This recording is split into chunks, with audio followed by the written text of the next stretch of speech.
Olá, gente. Meu nome é Adriele. Eu faço tecnologia em radiologia e eu vou apresentar hoje para vocês um seminário de ressonância magnética.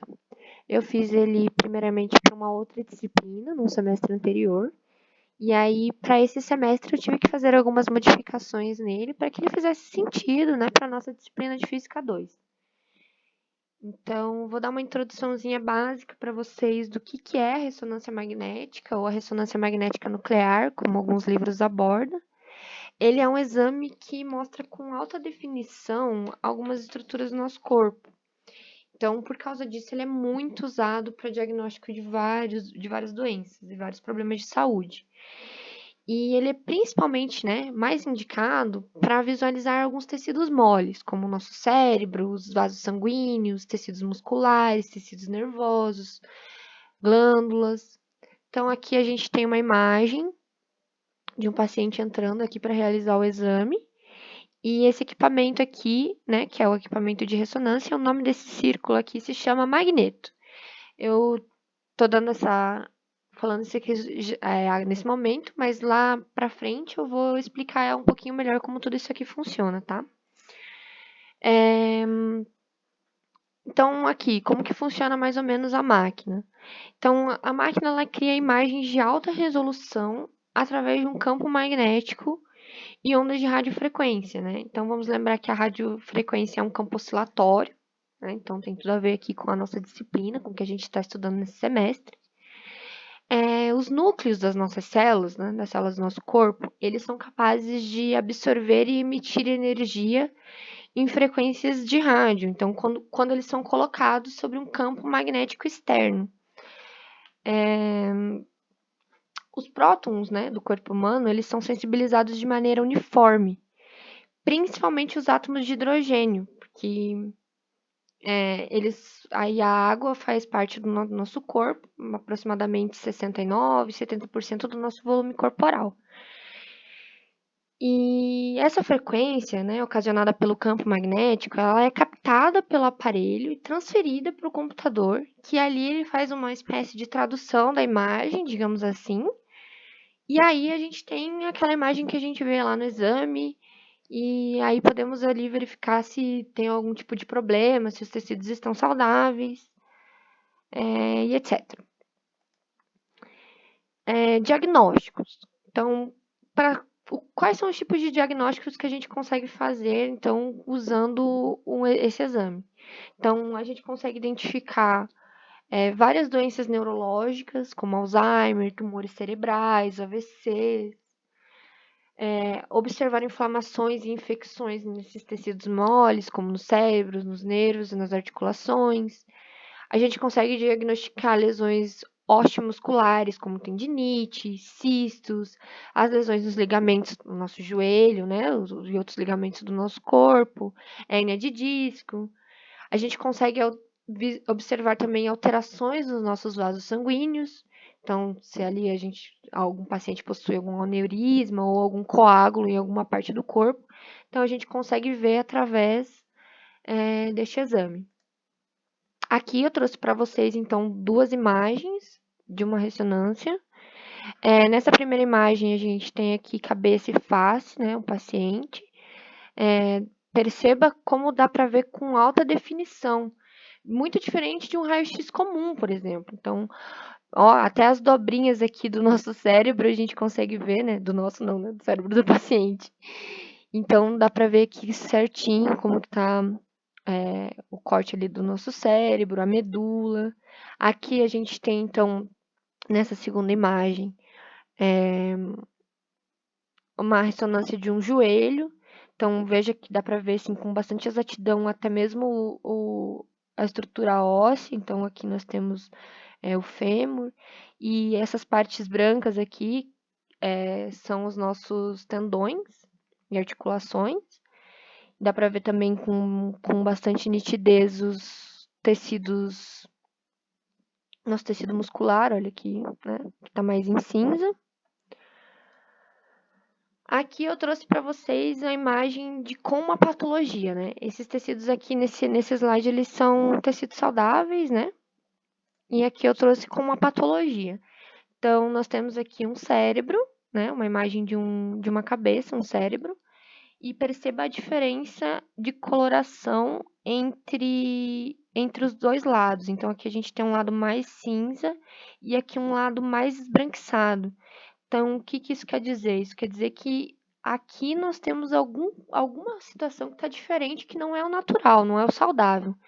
Então, é uma ressonância magnética de um crânio, evidenciando um tumor cerebral nessa região aqui, né, temporo-occipital, que no caso vai desde a testa, mais ou menos, do paciente, até a parte de trás da cabeça.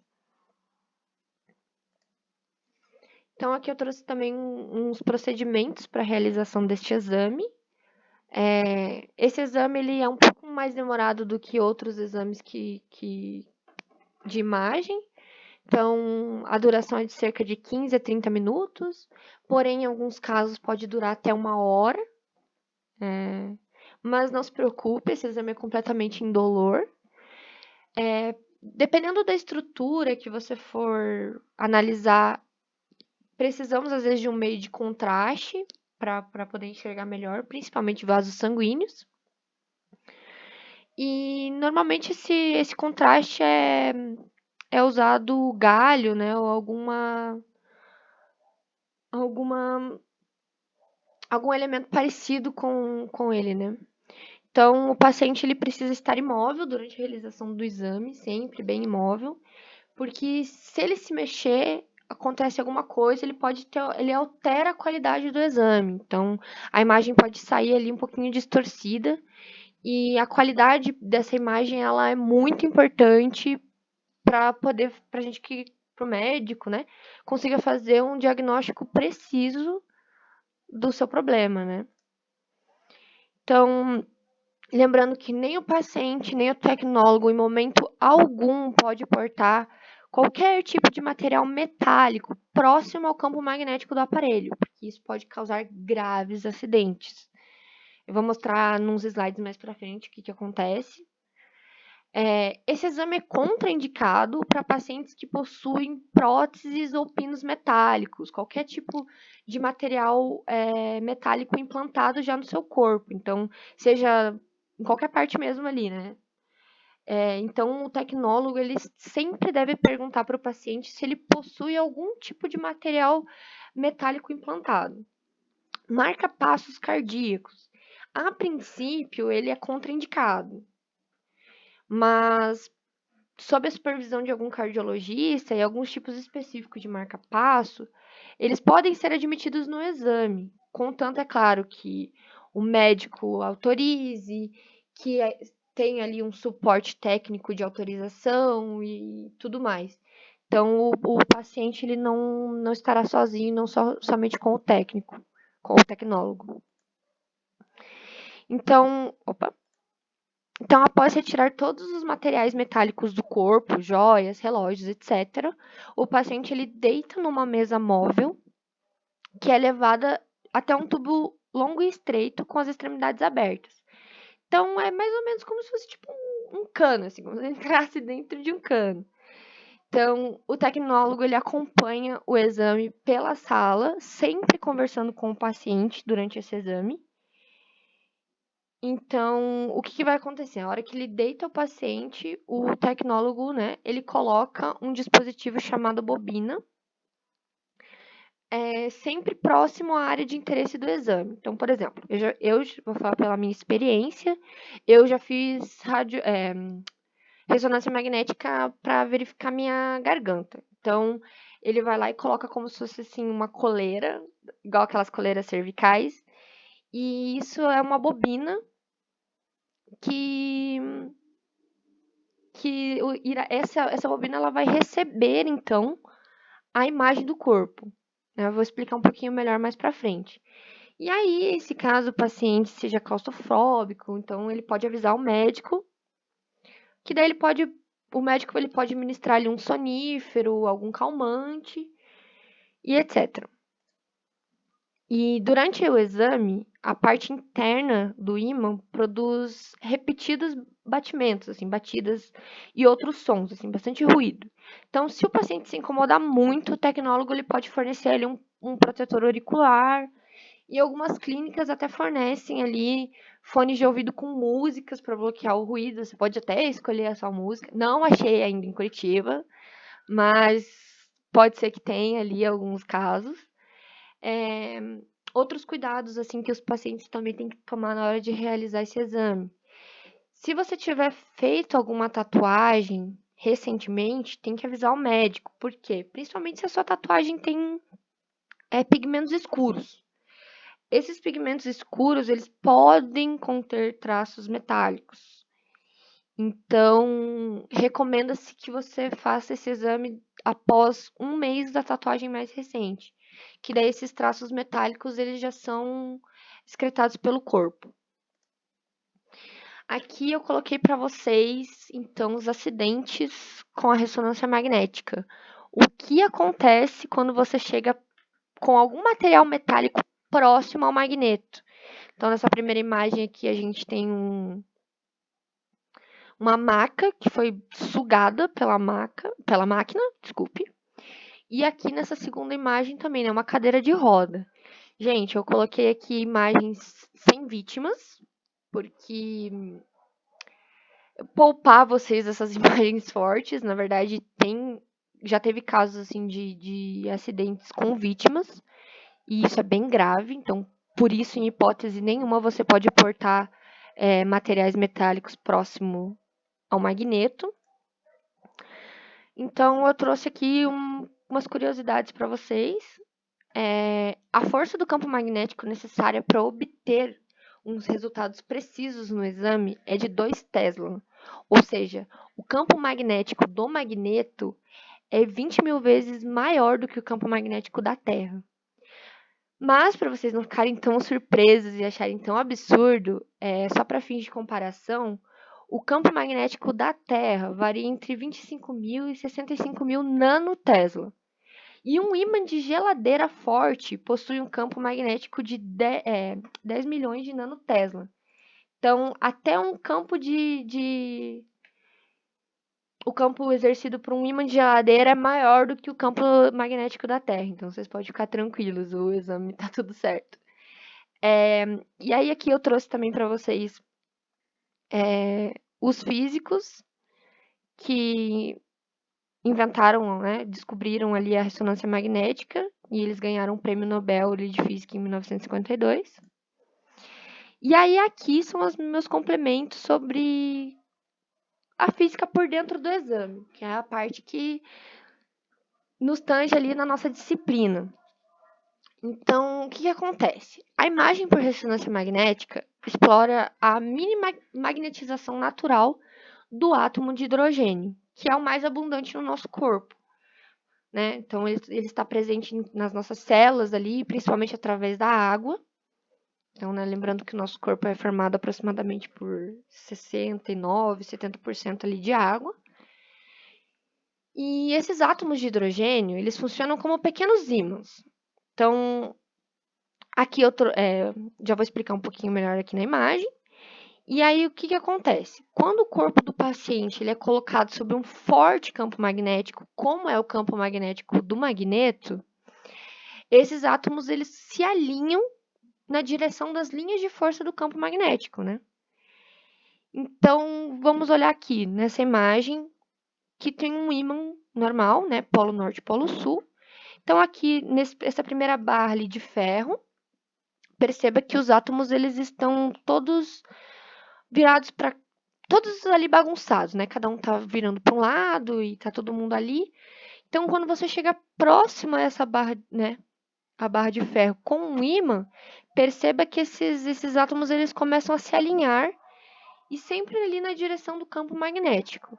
Então, claro, aqui nós temos o ferro como exemplo, mas é mais ou menos isso que acontece com as nossas células, né, com o núcleo das nossas células, quando exerce um campo magnético ali durante o exame. Então, o que acontece aqui? Trouxe uma outra imagem para vocês. Aqui são os átomos de água, né, as moléculas de água, desculpa, com os átomos aqui de hidrogênio e oxigênio.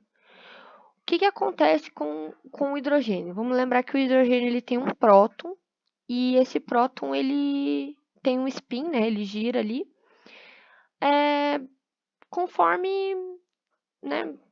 Conforme a situação. Então, ali nessa imagem B, a gente tem o que acontece quando não tem nenhum campo magnético envolvido nessa molécula, né? Nesse átomo. Então, perceba que os átomos eles giram e estão em posições completamente diferentes um do outro. E aqui, ó, esse átomo aqui ele tá girando para a esquerda, esse aqui já tá girando para a direita, enfim. Então, o que acontece quando a gente coloca um campo magnético sobre ele? Então, perceba que aqui já começa um alinhamento dos átomos, e aí eles começam a girar em torno do campo magnético. O que acontece quando a gente liga uma radiofrequência alinhada com esse campo magnético? Perceba que todos eles agora, além de estarem alinhados, eles estão girando na mesma direção e no mesmo sentido. Diferente de quando você só coloca ali um campo magnético, né? Então, quando aqui, então nós temos o pulso ali da ressonância. Então, quando esses átomos eles são bombardeados com ondas eletromagnéticas na frequência, né, na radiofrequência, eles absorvem essa energia. Quando você desliga o campo magnético, né, da radiofrequência, os prótons de hidrogênio eles voltam à posição anterior à que eles né, à posição que eles estavam. Então, eles devolvem essa energia que eles ganham no processo, eles dissipam essa energia acumulada. Então, essa dissipação da energia, ela é medida pelo aparelho. Então, ela é captada por aquela bobina, que eu falei para vocês nos slides anteriores. E aí, então, essa bobina, ela capta, manda para o computador, e o computador amplia e forma essa imagem. Então, a aplicação de meios de contraste nesses tecidos, eles são usados por quê, né? Porque as nossas células, elas possuem dentro delas mais ou menos água do que outras células, né? Existe uma diferenciação entre elas. Então, esse contraste ele serve justamente para atenuar essa diferenciação das células. Então, por conta disso, você acaba vendo melhor se existe algum tipo de patologia. Então, é assim que a gente capta essas anomalias. Então, aqui, vemos um paciente deitado, né, na maca. O que acontece? Aqui é como se a gente fosse fazer uma ressonância da cabeça. Então, perceba que aqui o átomo da perna ali, ele tem uma frequência aqui diferenciada da frequência do cérebro. Nessa imagem B, a gente consegue perceber como as diferentes partes do nosso corpo, justamente por conta dessa quantidade de água que tem nele, ela consegue ser diferente e a gente consegue ver essas imagens diferentes. Ó, essa imagem é de um cérebro. Então, é um órgão, né? E dentro desse órgão, existem estruturas que possuem mais ou menos água. E perceba como ele sai diferente as cores na hora da realização do exame. Isso por quê? Perceba a diferença de frequência aqui nessas células. Então, a matéria branca do nosso cérebro ele emite uma frequência diferente da matéria cinza. Então, essa diferenciação desses tecidos, quando eles passam pela bobina e são projetadas na imagem, e aí você consegue perceber essas diferenciações. Então, um sai mais claro e outro sai mais escuro. Aqui eu trouxe para vocês uns vídeos curiosos, né? Caso vocês tenham interesse ali em saber um pouco mais. Aqui nesse link fala um pouco sobre a física no exame de ressonância magnética. Daí aqui explica com bem mais exatidão do que eu expliquei aqui nesse seminário. O seminário era para ser mais simplesinho mesmo. Então, quem tiver interesse pode dar uma lida aqui. E objetos metálicos na ressonância magnética. Esse eu vou mostrar pra vocês o que que acontece. Deixa eu só ver se eu consigo fazer isso. Será que eu vou ter que copiar? Vamos ver. Ai, gente, eu sou péssima com computador, sério. Por favor, me perdoem aí se vocês não estiverem entendendo nada. E aí vocês podem me mandar perguntas no meu e-mail, no Moodle, ou até no grupo do WhatsApp, sem problema algum.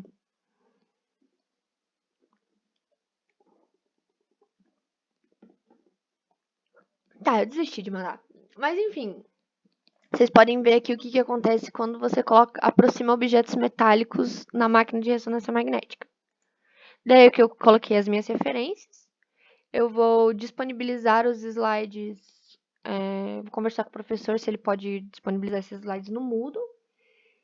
E é isso, gente. Obrigado por vocês prestarem atenção e bons estudos.